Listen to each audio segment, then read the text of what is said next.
Hey, welcome back, guys. So today on this video, we are talking about PropStream, and more specifically, I'm going to quickly answer a question I keep getting a lot on my other video, and that is, how do you find divorce lists on PropStream? So let's go ahead and talk about this. First off, guys, real quick video, not too many steps involved, so be sure to stick around to the end of the video. But why would you want to find divorce lists on PropStream? Well, that's pretty easy. If you're working in real estate to make money online, maybe doing wholesaling, you know that the more motivation that a seller has, the better chances of you getting a good deal. Whatever the case is, it's a pretty easy process. It's handled here in your PropStream account. Check my video description. I'll try to leave the written instructions there as well. But I've already logged into my PropStream account, as you can see. So if you're looking for a divorce list, this is not really a strategy that I've used too often, but I have gotten a couple of good deals out of divorce listing. So first, what you're going to need to do is you need to choose the county, city, or zip code. So divorce and probate lists are going to be some of the smaller lists that you can pull on PropStream. So if you zero in into maybe a specific zip code, you're not really going to get too many leads out of that. So usually what I'll do is I will choose a county.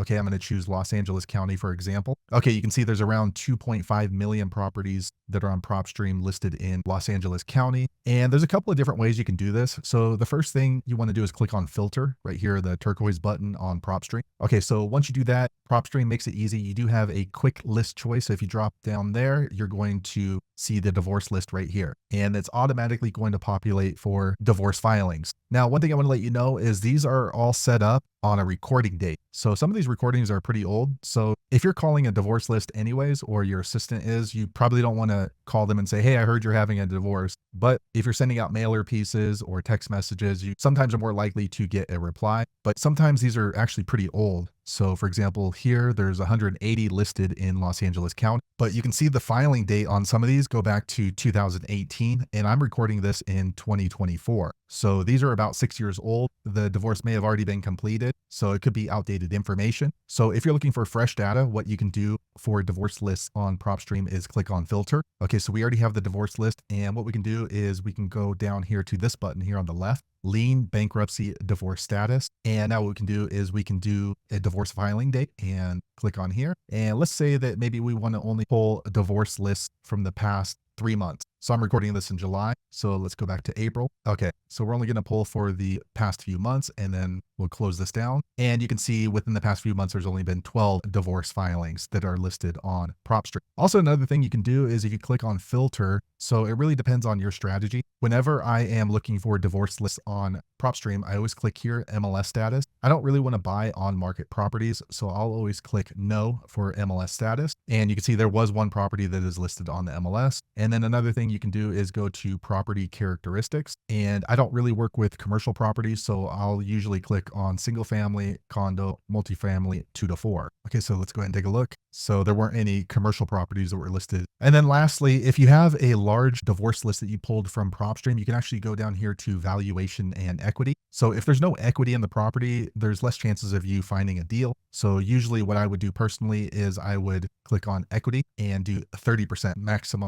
minimum equity. So that's in a higher dollar area. So Los Angeles, for example, if you're working in maybe the Midwest where properties are, I don't know, maybe $60,000, $70,000, instead of doing a percentage, you might want to do a dollar amount estimated equity. So instead of 30% here, let's say maybe we want to do minimum $50,000 in equity, and we'll delete this 30%. Okay, and then it's going to go ahead and repopulate. And then lastly, if I'm filtering out divorce lists on PropStream, another thing I will check is ownership info. So I like to deal with individuals. I don't really like to deal with corporations or LLCs. That could be a different strategy for you. So what you can do is you can click on owner type and then click on individual. And then that way, any property that's showing up in an LLC or some sort of corporation would be removed. But then again, your strategy could be different than mine. So maybe you don't want to deal with individuals. So you might want to go ahead and click on corporate because maybe you're looking for larger investors to work alongside with. I'm not sure. So you can do that. And then lastly, another thing you can check is number of properties owned. So maybe you don't want to work with large companies like me, and you would just click on individual. And then also here, maximum properties owned. Usually I would put maximum 3 for me personally, because usually if somebody has 15, 20 different properties, it's less likely that we're going to be able to work a deal for my particular strategy. So that drops it down to 8. So there you have it, guys. If you're wondering how to find divorce lists on PropStream, that's the easiest way I know how to find it. If you know an easier way, be sure to to leave a comment below. Let the rest of us know how you did it. Hopefully you found that video useful. If so, click thumbs up or maybe consider subscribing to my channel, and I hope to see you on the next video. Thanks again for watching.